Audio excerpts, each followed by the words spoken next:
Hello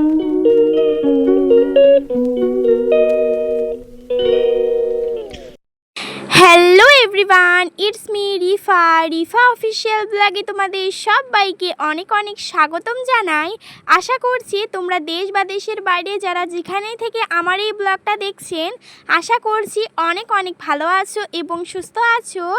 জানো বন্ধুরা, আমাদের এখানে কিন্তু প্রচুর বৃষ্টি হচ্ছে গাইস। কি আর বলবো, এত পরিমাণে বৃষ্টি হচ্ছে, মানে বৃষ্টির না থামার কোনো নামই নেই। কি বলবো, এত পরিমাণে বৃষ্টি হচ্ছে। আর আপনাদের কাদের ওখানে বৃষ্টি হচ্ছে, কাদের ওখানে বৃষ্টি হচ্ছে না, আমাকে কিন্তু কমেন্ট করে জানাতে কেউ বন্ধুরা ভুলবে না। তারপরেই দেখুন আমার মা কিন্তু এবার সকাল সকালই কিন্তু পরোটা এবং রুটি বানাবে, তার জন্য ঝটপট দেখুন আটাটা বেলে নিচ্ছে। মানে আটাটা বেলা হয়ে গিয়েছে, ড্রোগুলো এবার কিন্তু রুটি সেবে দিয়ে দিবে।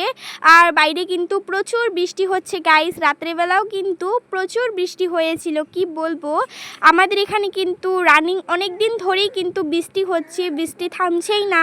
মানে একটু থামছে তো আবার বৃষ্টি হচ্ছে, এরকম একটা মানে বন্যা আসবে কি না আমার খুব একটা আইডিয়া নেই, কিন্তু হতেও পারে, কোনো গ্যারান্টি নেই। তো দেখি কি হয়, অবশ্যই আপনাদের সঙ্গে সমস্ত কিছু শেয়ার করব। তো বন্ধুরা, তোমাদের সঙ্গে গল্প করতে করতে দেখুন আমার মা কিন্তু রুটিটা বেলে নেওয়ার পরেই কিন্তু কড়াইতে তাওয়া বসিয়ে দিয়ে তাওয়ার মধ্যে কিন্তু তেল দিয়ে ভাজছে। সমস্তগুলো তেল দিয়ে ভাজবে না, আমার বাবা আবার তেল দিয়ে খাবে না, আমার বাবার জন্য শুকনো রান্না করা হবে, মানে ভাজা হবে। এই দেখুন আমার বাবা কিন্তু শুকনো নিয়েছে আর আমরা কিন্তু তেল দেওয়া নিয়েছি। তো তরকারি ছিল, ওটা দিয়ে খেয়ে নিলাম।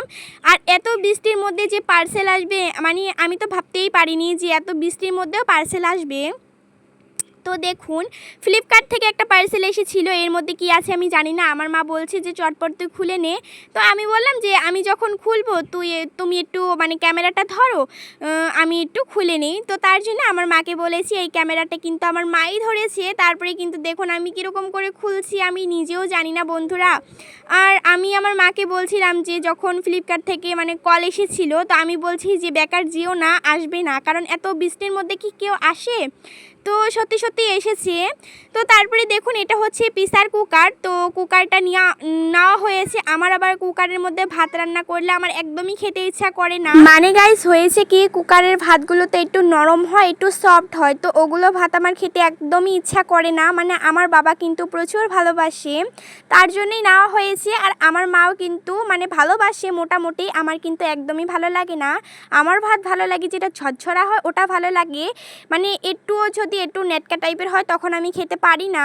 তো আমার বাবা আবার কুকারের ভাত খেতে ভীষণই ভালোবাসে। তো এটা নেওয়া হয়েছে একটাই উদ্দেশ্যে, আমার বাবার জন্য নেওয়ার জন্য, আমার বাবার জন্য, শুধু একার জন্য কিন্তু ভাত বানানো হবে এটার মধ্যে।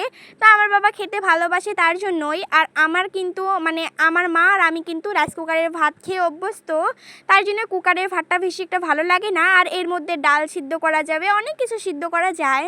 তো তার জন্য নিয়েছি, সাইজে খুব একটা বড় না, কিন্তু এটা প্রেস্টিজের, এই যে কোম্পানিটার নাম হলো প্রেস্টিজ। আমরা কিন্তু বেশিরভাগ জিনিসই কিন্তু প্রেস্টিজ থেকে আনা হয়। তো তারপরেই দেখুন আমার মা কিন্তু ওই কুকারের মধ্যে ডালটা সিদ্ধ করে নিয়েছিল, তারপরে কিন্তু আমার মা ডালটা ফোড়নও দিয়ে দিয়েছে। তারপরেই দেখুন এবার কিন্তু ডালটা হচ্ছে, তাই ভাবলাম যে আপনাদের সঙ্গে একটু শেয়ার করা যাক। এই পর্যন্ত যারা যারা আমার ব্লগটা কন্টিনিউ করেছেন তাদেরকে অসংখ্য ধন্যবাদ জানাই এবং অনুরোধ রইল লাস্ট পর্যন্ত দেখার জন্য। এদিকে কিন্তু আমার মা কিন্তু মাছ ভাজা করছে।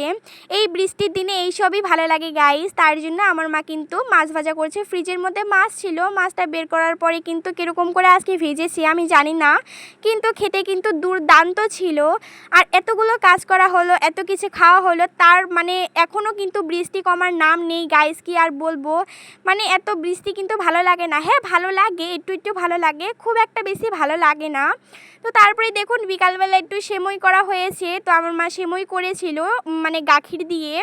আর কি আর বলবো গাইস, এই বৃষ্টির দিনে কিন্তু বাড়িতে তো থাকা হয়, শুধু ফোনের মধ্যে স্ক্রল করতে করতে না ভিডিও আসলে শুধু খেতে ইচ্ছা করে। তো তারপরেই দেখুন সন্ধ্যাবেলা আবার আমার মা চা বানিয়েছিল, তার সঙ্গে গরম গরম পকোড়া বানিয়েছিল। আমার বোনও আবার এদিকে পকোড়া খাচ্ছে এখানে কিষান সস দিয়ে। তো আমাদের জন্য চা করা হয়েছিল।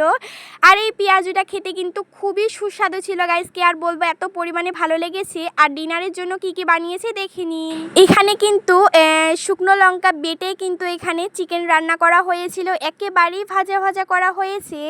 মানে আজকে কিন্তু ভাজা ভাজা করা হয়েছে, অন্যদিন তো একটুখানি মানে গ্রেভি রাখা হয়, আজকে কিন্তু ওই গ্রেভিটাও নেই। আর তার সঙ্গে রান্না করা হয়েছিল, আমার খুবই ভালো লাগে, বেগুন দিয়ে মাছ রান্না করা হয়েছিল। আজকের ভিডিও এ পর্যন্তই। Thanks for watching.